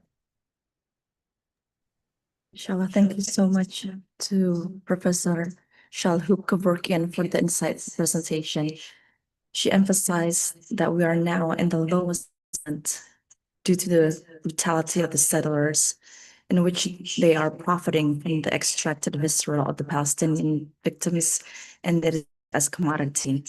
Children are removed from their childhood, and Palestinian children are not even considered as human, but rather as disposable. Also introduced over and over again the term ashla, which is the dismembered body parts beneath bombarded areas, which the family must search. And this is beyond comprehension and beyond sad what we are witnessing at this time. So let's give a warm applause for Professor Shalhoub again for her presentation. Thank you so much, Professor. Okay, ladies and gentlemen, we would like to remind you that the Q&A session will be conducted after all speakers have delivered their presentation. Should you have any question to our speakers, whether it be to Yasir, Abu Jamai, or Professor Shalhoub Kevorkian, and also Mr. Tasawfi, please feel free to write your questions in the chat box or use the feature raise hand during the Q&A. Next, ladies and gentlemen, we will hear from Mr. Muhammad Nofant Filsuf Tasawfi, who will present on the topic of cultural consideration and psychological support. to Mr. Tassi. You may proceed. Thank you. Thank you, Professor Nadira. Okay, thank you very much, Mrs. Nadia. I want to give some presentation about cultural consideration. So it's a presentation here. No? Okay. Can you read what is the presentation? Can you see the presentation? Yes, okay. And then yes, it's so sad when I listen about the presentation from Dr. Yasir and Professor Nadira. It's yes, very sad, but it is I think it's a miracle because the 77 years from occupation, it is the Palestinians still stuck here, and I think it's not too much if I say that the Palestinian is the most resilient people in the world, and I think it will connect about about the culture of Palestinian. It will influence about the resilience, and then yes, the effect of war for children have been explained very well from Dr. Yes and Professor Nadira, and it's very, very what is my as I still like I can speak it's speechless, yes, in speechless I can imagine unjailing and about the child through the graveyard, and then the children how to find the bodies of his father or mother, and then I can imagine about their psychological state because I have some experience in natural disaster in Indonesia, but uh, what is it's like more awful the tragedy in Palestine, and then there is some effect on the children, physical, psychological, social, and then of course about their future. Uh, uh, I think enchanting is like a very precise word to describe about the condition of the Palestinian, and then yes, they want to erase, but it is I think it's not again about it's genocide because the future is have some dangers something like that. And then but the miracle is there is I think this uh resilience from the Indian people, and then from the theory about uh, resilience from Connor and Davidson. There is factor I think you all know about it, and in here there is some student who still learn about psychology. Then there is five aspect from the resilience. The first is about personal competencies, and in the next slide I will maybe I will explain about how the cultural direction from the Palestinian can influence about their resilience. Yes, then personal competence is like confidence, persistence, and then high standard to face every problem that they face. And then the effect tolerance, and then hope they can still functional under the stress, and then when the life is grow so hard, and they still can be grow even it's under stress, and then acceptance about the change and relationship. I think the resilience is need adaptability to face the problem. And then the for aspect from the resilience is about the control. And then they can manage their emotion, and I think it's so wonderful when they can express about their emotion, because the first thing when mm, we want to control our emotion is we must be aware about our emotion. And then the five aspect is spiritual influences. I think it's the most important aspect that can that can give resilience to Palestinian people. And as we know about the Palestinian people, we know religious people. Yes, from the Abrahamic religion, such as Islam and Catholic, maybe. And then this is that I found about several culture in Palestinian people. And then the first is family and community bonds, and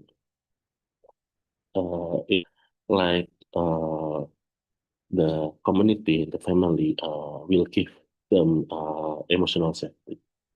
And then we know about the family in the Palestinian has so many kids. Yes, and, this is some cultural from Palestine. And then Pardon me, Mr. Ali. Can you please speak louder and clearer? okay, Because our participants is having difficulty in hearing. Thank you. okay.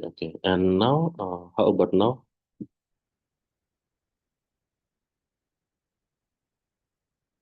Okay. And how about now?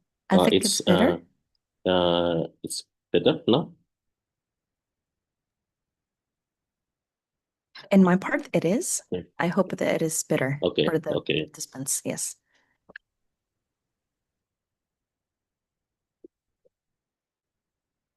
Okay. And then now it's sumut, or they call it's sumut, or we call steadfastness. It's like they can find about the meaning from the problem that they face, and then some resilience mindset. And then religion and spirituality. As we know, they keep pray 5 times a day in any ruins and any condition. Yes, and then the religion give them that the comfort, the hope, even and then the most what is the most ayah from Quran that we from them, it's like hasbunallah wa ni'mal wakil, ni'mal maula, ni'mal maula wa ni'mal nasir. It's enough Allah to protect us. It's enough of Allah that save us, something like that. And then the spirituality and religion can give them the hope. And then narrative of struggle. Yes, and then there is so many story about the Palestinian that struggle until there is some about the sentence that we know from the word, like yes, everything maybe change, but the bravery it's made by Palestinian. So I think the narrative of struggle is it's give them more skill to face any condition. Yes, and then play and creativity. Then they make so many graffiti. They make yes, like diaspora, and then yes, it's give them the emotional regulation. community solidarity, if give them social support, education, and then of course the role of mothers. Yes, it's give them emotional regulation and more. And then okay, and then the next is the the link or the yes the link from the what is culture of Palestinian to the resilient. The one that I say before is like personal competence that the Palestinian have some culture. Children learn sumud, yes, steadfastness, yes, and then they can endure the hardship with dignity. And then in another country, the child who lost their parents, it give so that effect that so hard, and then yes, I know that the Palestinian child too to but the Palestinian child is or the Palestinian people is like can endure the hardship, and then their family teach about persistent courage as and not giving up. So you can see about the figure of Palestinian kids will brave to face the with Israelis tanks maybe soldier maybe and then they have no fear to face it. They only fear with Allah. And then the children often help their sibling study. So the hardship is a pathway for building self-efficacy and competence. So when the child was grow up, and then they will survive. And then I think it's uh, maybe the occupier is fear about it. They fear if the child grow up and then do the resistance. And then the aspect number two is have the tolerance of distress. Yes, and then this is the some what is cultural consideration of Palestinian children can observe about what is the adult their problem. Yes, intuitive decision during the crisis from the evacuation process about the safety about the protect and I saw the picture when the adult make some what make the sound with the background of bomb voice, and then I think it's like what is like uh, the ability to endurance, the ability to face the problem that not have it. And then the work experiences force emotional tolerance beyond that age. It's not every child face with like not every child face the crisis that that it can make some PTSD, trauma, depression, etc. And then the community member teach how to stay calm and protect each other. Yes, and then this is the the cultural from the Palestinian people. So the psychological interpretation that Palestinian people that face the repeated exposure about the war that it can strong crisis instinct and emotional endurance. And then the aspect number three, it's positive acceptance of change, yes, and then they can adapt about so many situations, especially for negative situation. And yes, from the cultural expression is families are in deeply interdependent. Yes, the grandparents, sibling, cousins live close, and then that offering security with some condition, make some diaspora to split in another to work. And then community emphasize solidarity, and then so the children are well selected. Yeah, yes, this is as I know. Yes, I never been to Gaza, but if I what is gathering the information, something like that. And then shared grief and shared joy normalize to express their emotion. Yeah. So the psychological interpretation, it's social connection. It's become the developmental buffer. Then make adaptation. It's the adaptation can grow up the resilience. And then the uh, what is the aspect number 4 is sense of control. Yes, children often participate in small decision making at and then if we look some cultural uh, in their family, and then education and it's seen as fast forward, giving a purpose and agency. So the Palestinian people have so many educated person. Then the political interpretation, if, even in a situation that they can control, children learn internal control. Yes, and then uh, last aspect about the resilience is spiritual influences. Yes, prayer, Quran, recitation, and belief to God, it's calm their heart. Even I think if we hear hear so loud voice, maybe our heart will trembling. But there, it's like it's usual for them.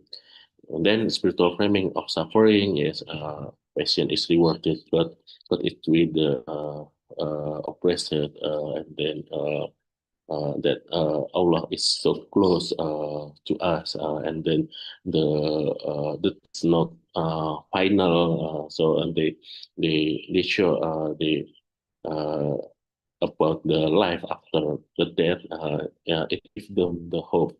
So that is not one of most fear with them. And then ritual, daily prayer, and then fasting, and then so many activity for stability. So that this is the spirituality of the meaning making. So they feel that this life is so meaningful. So maybe you uh,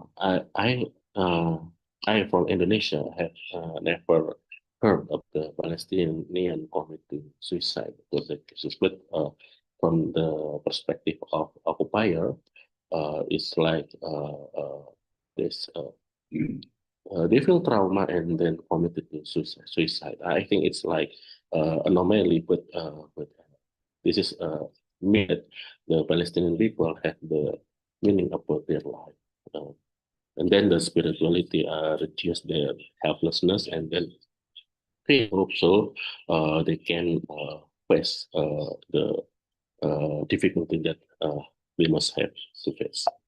And then like some graffiti in the wall of Masjid Al-Aqsa, that it's translated to English, is a nation led by Muhammad who surrender. Yes, and the graffiti give them the spirit to struggle. Then this is the some research about resilience about the Palestinian, but it's for the adult, right? And I think it's have an impact to their children. Yes, yes. I can see the hope from his eyes. Yes, even it's the situation is not not ideal, and the situation is like what is it? So out. It's like their smile, their eyes. It's like such the strong. Yes, the strongest spirit that I have seen before. I think yes, enough about my presentation. Thank you very much. Assalamualaikum warahmatullahi wabarakatuh.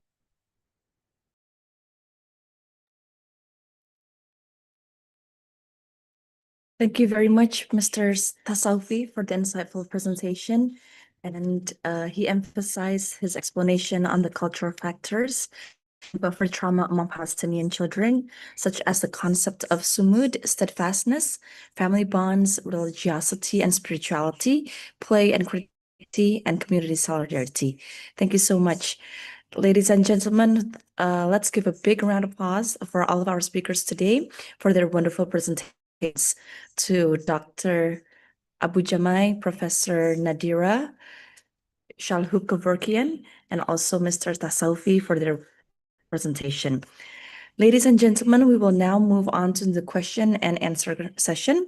To all participants, please feel free to raise your hand, type your questions in the chat, or submit your written question to the committee. So I would like to give the opportunity to Dr. Maria Jose Lera from the University of Seville, Spain. You would like to proceed and deliver your question. Thank you. Well, thank you very much for your lovely presentation, but I missed the factor 4 slide. Could you please put it again? And then, because I was collecting the information, I just missed that one. Well, thank you so much if you can put it. Thanks a lot.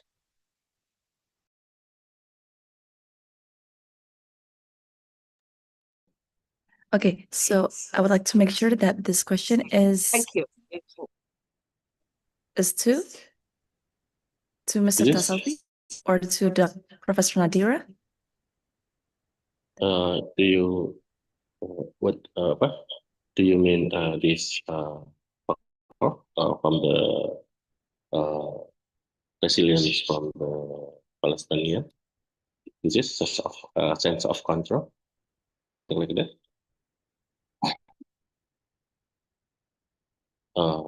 Dr. Yeah, it's perfect Maria? from my side. No, it's perfect from my side. Thank you very much. Thank you. Okay. I don't know for the people that are yes. talking now. Yes, I will give my presentation in the chat room, so you can see about the material that I give to you. Okay, thank you so much to Dr. and also Mr. Tasawfi. We will like to proceed to the next question, and that is, there is a appreciation from Dr. Emmy. She's reflecting on the 3 presentations. In psychology, there is a concept of sense of coherence, which is a strength among those experiencing trauma. The lamlami that Professor Nadira mentioned, is it a way of maintaining sense of coherence in the atrocities? And then to Dr. Abu Jamai, how would we help children in keeping their sense of coherence? Thank you. And the third is to Dr. Ali. And also there is the third question to Dr. Ali. How would our culture help in strengthening sense of coherence? Thank you. We would like to give the time for Professor Nadira Kevorkian first to answer. Thank you.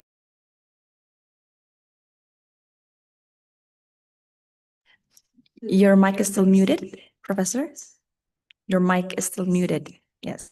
Yeah. Thank you. Can you hear me now? Okay. Perfect. Okay.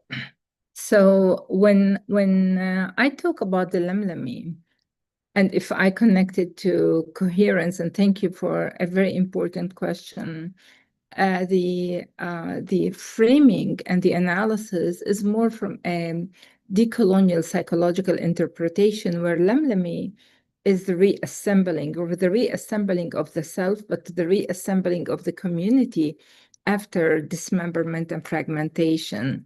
So from a liberatory decolonial psychosocial perspective, the argument is that colonization, settler colonialism, occupation, and the systematic violence that have fragmented our people carries psychological impact, social impact, cultural impact, and even the narrative impact. So lemlemi becomes a form of reassembling what colonial violence has broken apart.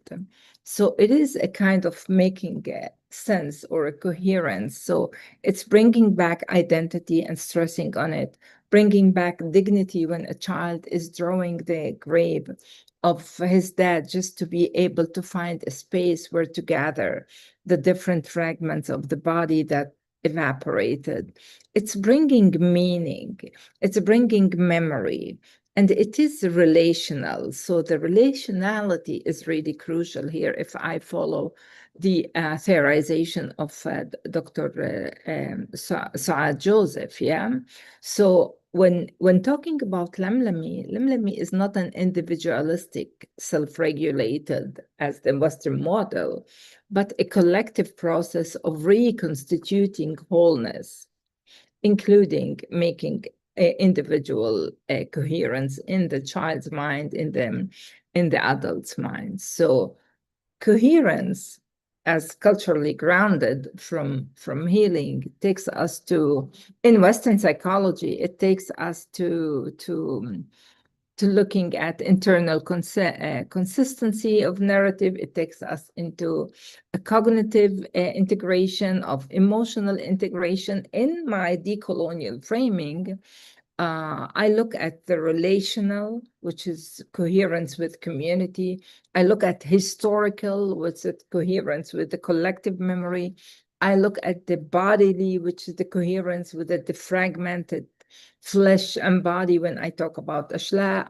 I look at coherence from a spatial coherence with land, so the lemlemi of the land also, and definitely the political coherence, yeah, and the political lemlemi. So lemlemi, in the settler colonial perspective, is really against the forced displacement, the loss of narrative, the cultural rupture, the epistemic violence, and so on. So it's gathering dispersed part of identity, rebuilding community solidarity, resisting erasure, and reaffirming a self-determination through, of course, so many ways: community mourning, shared memory practices, intergenerational narrations, social solidarity, and of course, the everydayness. The element of everyday act is something that I have theorized in my book on security theology, and definitely now I look at it very carefully because the lemlemi is being done on the everyday act and in the everyday act.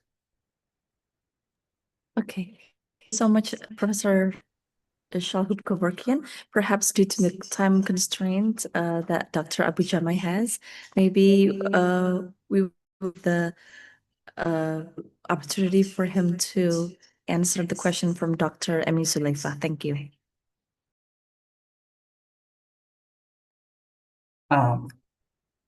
Could you please say the question again? The question is because sense of coherence is seen as important. It's a psychological concept. When somebody experiencing trauma, and it prevent us from having like split personality, disconnect self, because the atrocities, the very harsh reality that Palestinian youth in Gaza facing, how then, as practitioners, we can help to kind of, put together, all this of coherence among the children and the youth that is experiencing trauma. We have seen everything you can imagine during those 2 years. I mean, we had a lot of people who presented with psychotic manifestations and with dissociative disorders, even because of what was happening and what they have seen. We have seen children who were pulled from under the rubble with no one single relative. We have seen people in schools that by incident, we have found once a girl who was 22. She is not old, but also she is not young, who was in the school alone for months with no one really noticing or knowing that she is the only survivor of her family. She didn't say that until she, by a chance, was like, counseled by a school counselor. That's why it's very important, despite the atrocities, despite the current realities, and that in times of exposure to disaster, you need to act psychologically and to provide mental health services as soon as possible. When you say that PFA should be provided the first 24 hours, it's yes, that's what should be provided. This is not a luxury. Mental health in times of crisis is not a luxury. It's an important part of emergency planning. It's an important part of early recovery planning, and it's important part of healing processes. Healing cannot work without mental health interventions. And that's why when you go to the families, you try to, one way or the other, to just show them the fact that they are still surviving. One of the striking things that people kept telling me when I meet either in webinars or face-to-face, when we talk to people in Gaza and we say, how are you? The first thing they say, Alhamdulillah, which is thank God, And this is something that struck a lot of the people who talk to Palestinians, especially the ones from Gaza, that despite the harsh reality, you still continue to say thank God. There are all the time, among the most disastrous times, you will find something that to be thankful and grateful for. For example, the survival of your children. For example, that you found some food. For example, that you are in a better condition than the others. You need to focus on that, but you cannot excessively focus on that. You need to acknowledge all the time the realities and the difficulties. You cannot really underestimate or show that what's really happening is, for example, something that God wanted.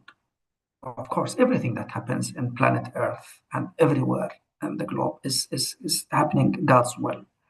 But you cannot put it like that all the time. You cannot say that, inshallah, everything and tomorrow everything will be fine, when you know that tomorrow is not going to bring something fine. You need to be realistic. You need to understand the context and to be realistic when you address people. And then you try to just collect and gather the strength that they have. Alhamdulillah, I would say that Palestinian people have all the strength that you can imagine. And I'll use the word strength. I'm not going to use the word resilience. I hate the word resilience because it means that those people can be hit harder. Those people, no matter what, they can handle it, they can take it. And it puts the hearts and the morals of the international community at peace sometimes, Okay, they are resilient.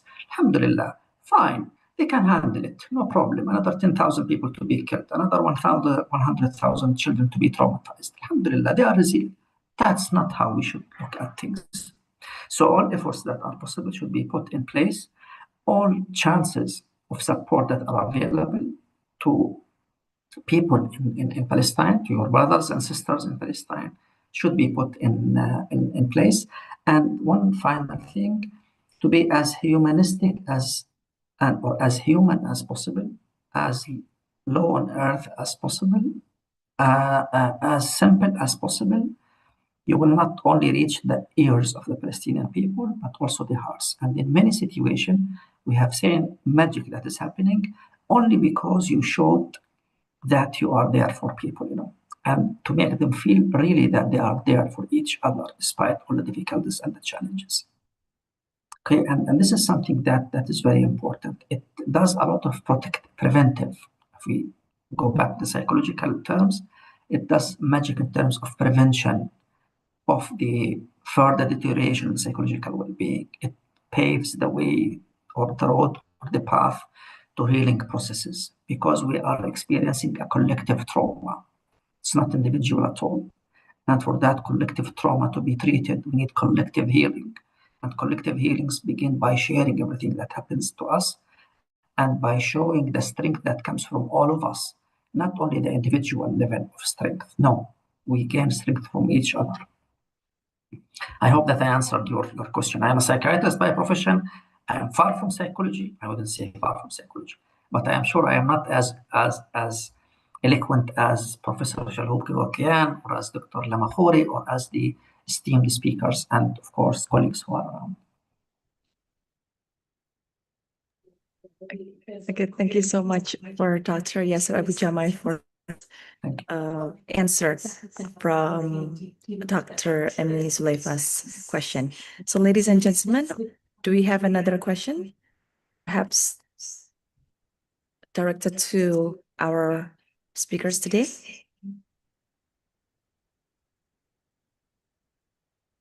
We still have approximately 3 more minutes. The question to Dr. Ali is not yet answered. It's about Okay. cultural element that might help to, keep the sense of coherence of the individuals when they're facing. Okay, Bismillah. And then, and I think it have answered by Prof. Nadira and Dr. Yasir. I will learn about from the psychological term that it's like the first of all, we must understand about the personality from the child. In several years, first several years in it, in from the child is like they can have some like what is imagination about the imagination that it's I think it's normal from child, but if it's continuous, it's the sign of psychotic or yes, it tends to the personality. So that I think the most important to prevent the coherence for the child is like we must do accompanying. Yes, it's like have external factor and internal factor. We must do accompany them and give them some what is some principle of life. Like yes, we say Alhamdulillah, praise for Allah, for God in every situation, and it was fixed by our Prophet Muhammad that in good situation we say. Alhamdulillah tatimmu salihati. But in bad condition, we say Alhamdulillah ala kulli hal. That's the same word. It's like Alhamdulillah. It's will give them some the perspective about that we have no any except by Allah. La hawla wa la quwwata illa billah.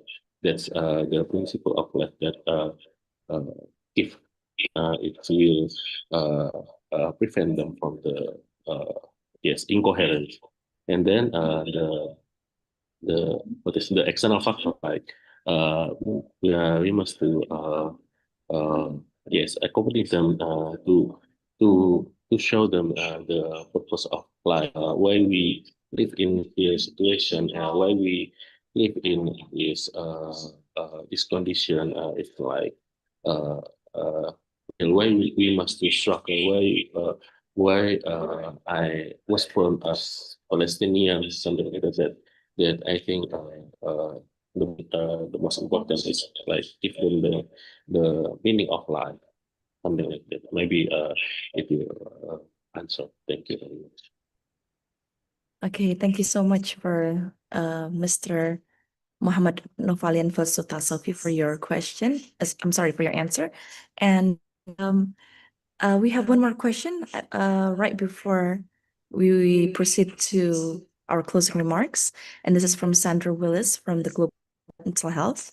And her question is, I wonder if you have noted a need for disability inclusive mental health and psychosocial supports or services, MHPSS, given the high numbers of children, adolescents, and adults with life-altering and disabling injuries along with caregiver supports. Thank you.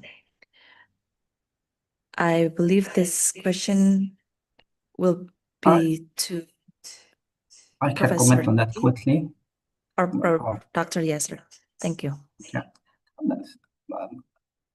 Yes, we need comprehensive, inclusive MHPSS services to people with disabilities, who increased by 30,000 people during the last 2 years. Now we have 90,000 people with disabilities, but we have 1 million women and girls who are struggling for 2 years.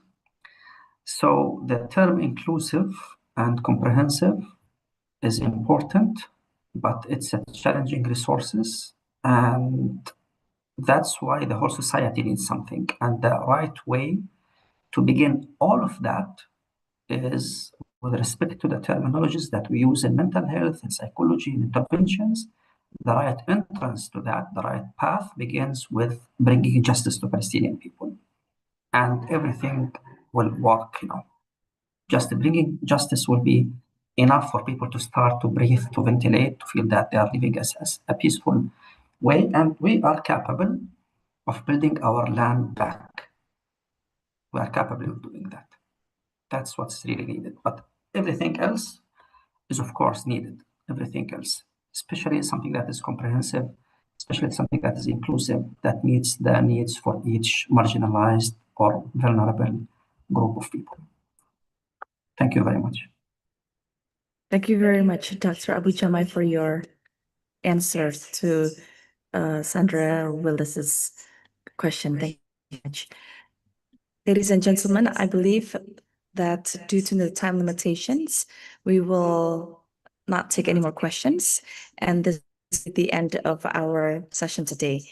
Ladies and gentlemen, we would like to express our deepest appreciation to all of our speakers for sharing their valuable time and knowledge tonight. May their presentations be beneficial for all of us, and we hope to strengthen our solidarity and our fight, especially for the Palestinian children and the people at whole, and to all children around the world suffering the atrocities. And ladies and gentlemen, we have come to the end of today's seminar. On behalf of the organizing committee, I would like to express our deepest gratitude to all speakers for sharing their expertise and to all participants for your engagement and enthusiasm. We hope today's discussion has been beneficial and inspiring. Thank you very much for your participation. Assalamualaikum warahmatullahi wabarakatuh. Everyone, have a wonderful day. And now I will return the seminar to our MC for the closing and final remarks. Thank you. Good night. Bye-bye. Thank you to Mrs. Vanadia for the leading demonstrations. Now, before we continue, we will move on to our demonstration sessions. We kindly invite all the participants to turn on their cameras if it's possible.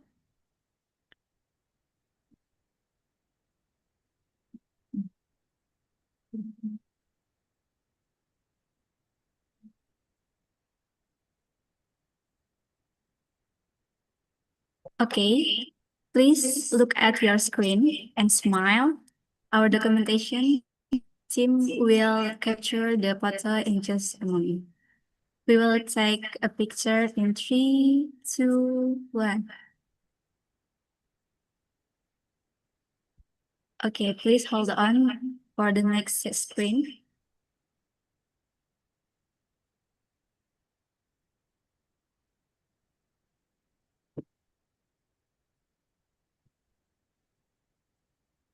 Okay, next.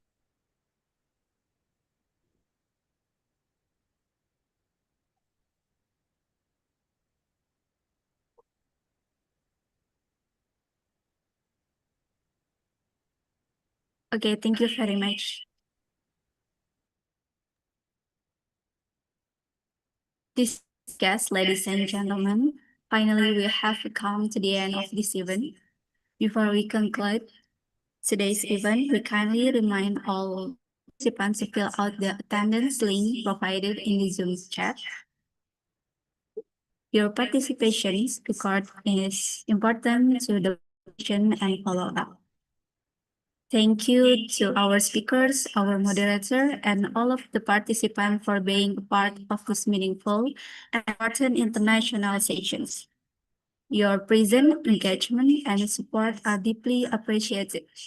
On behalf of the organizing committee, we officially conclude the extended learning part 8 sessions. Wassalamualaikum warahmatullahi wabarakatuh. Thank you. Good and see you in the next section. MashaAllah, Alhamdulillah. Thank you. Thank you, Dr. Lama. Okay. Oh, I see Bibi Jan. Dr. Bibi Jan from Singapore. Yeah. Assalamualaikum, sister. Assalamualaikum. Waalaikumsalam. And I saw Dr. Professor Bagus as well. Yes, he's there. Dr. Lera from Sheffield, University of Sheffield. So I will be soon emailing you. Yeah, I check your email in my inshallah. Thank you.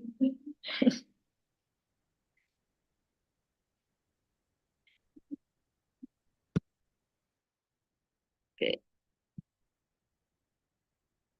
There. Yes. Alhamdulillah.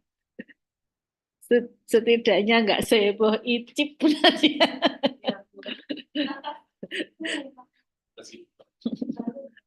Hah? Terima kasih Bu Emi. Sama-sama. Nabila Natasha.